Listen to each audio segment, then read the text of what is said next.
Anvi, now I'll ask you few sentences in Kannada. You have to tell them in English, okay? ನನಗೆ ತುಂಬಾ ಹಸಿವಾಗುತ್ತಿದೆ ಅಂತ ಇಂಗ್ಲಿಷಲ್ಲಿ ಹೆಂಗೆ ಹೇಳ್ತೀಯಾ? I am feeling very hungry. Good.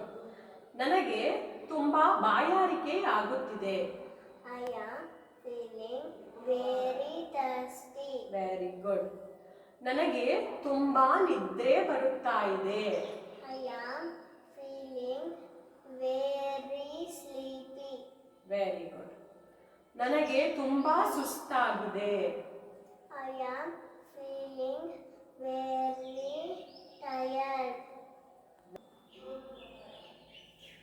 ಇನ್ನೊಂದು last ಕೊನೆಯದೊಂದು ಕೇಳ. ನನಗೆ ನೀನಂದ್ರೆ ತುಂಬಾ ಇಷ್ಟ. I like you very much. Correct. Very good.